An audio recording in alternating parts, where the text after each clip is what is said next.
کالا ڈوریا کی next episode میں آپ دیکھیں گے کہ بٹو اور ساتھ ساتھ ککو ماموں کی شادی کے بعد اب کہانی کا scenario A to Z change ہونے والا ہے،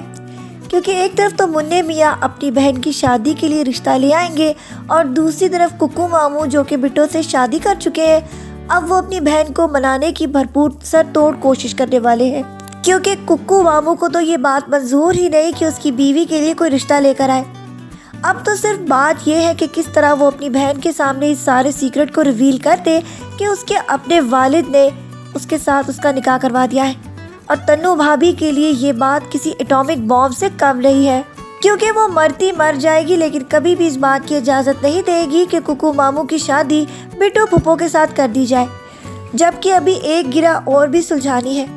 کیونکہ دادا کو یہ معلوم ہے کہ بچپن سے ہی انہوں نے اسون اور مانو کی شادی کے لیے ان کی منگنی کر دی ہوئی ہے، لیکن آہستہ آہستہ آپ دیکھتے چلے جائیں گے کہ یہ بات بھی فیملی میں بہت جلد ڈسکلوز ہونے والی ہے۔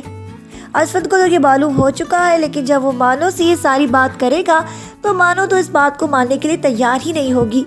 کیونکہ وہ تو ویسے ہی جانتی ہے کہ اس کی فیملی اس کی فیملی کو پسند نہیں کرتی، چاہے یہ لوگ دونوں چاچا تایا ہی کیوں نہ ہو۔ لیکن اسون کو جب سے یہ معلوم ہوگا کہ اس کی مانو کے ساتھ بچپن میں ہی منگنی کر دی گئی تھی، اب وہ بھی اپنی مانو کو حاصل کرنے کے لیے گوہر کو اسے دور کرنے کی کوششیں کرنا شروع ہونے والا ہے،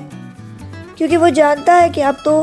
مانو کی ماں بھی یہ مانے گی کبھی بھی نہیں، تو اس کو بھی اپنے ماموں والا وہی طریقہ آزمانا پڑے گا، کیونکہ ویسے تو کوئی بھی ان دونوں کی شادی کو مشکل ہی نہیں بلکہ ناممکن بنانے کی بھرپور کوشش کرے گا، لیکن ان لوگوں کی زندگی میں صرف ایک ہی رمق باقی ہے کہ اگر ان دونوں کی شادی ہو جائے تو تب تو ان کے جھگڑوں کا خاتمہ ہو سکتا ہے، جبکہ مانو تو اپنے والد سے بہت زیادہ پیار کرتی ہے۔ اب دیکھنا یہ ہے کہ کیا آیا وہ بھی بٹو پھپھو کی طرح اپنے من پسند لڑکے سے شادی کر لیتی ہے اور اپنے دادا دادی کی اولاد کو ایک دفعہ پھر سے الگ کرنے کے بعد دوبارہ جوڑنے میں مدد دے گی یا نہیں۔ اب تو دیکھنا یہ ہے کہ آیا مانو کی بہن اس پہ کیا کام سر انجام دیتی ہے۔ ابھی تو یہ سوچا جا سکتا ہے کہ ان لوگوں کے لیے ایسا ہونا مشکل ہی نہیں بلکہ ناممکن بھی ہے، کیونکہ مانو اور اسون کا نکاح ان لوگوں کو کبھی بھی قبول نہیں ہوگا، لیکن دادا دادی کی کاوشیں نیکسٹ ایپیسوڈز میں آپ کو بہت زیادہ نظر آنے والی ہے۔ تو چلے اسی امید کے ساتھ کہ ان لوگوں کا بڑھاپا اب مزید اس طرح تنہا نہ گزرے، اس پرومو ریویو کو یہیں پر ختم کرتے ہیں۔ پھر ملیں گے نیکسٹ ایپیسوڈز کے پرومو ریویوز میں۔ اپنا ڈھیر سارا خیال رکھیے گا میری بہت ساری دعاؤں کے ساتھ۔ اللہ حافظ۔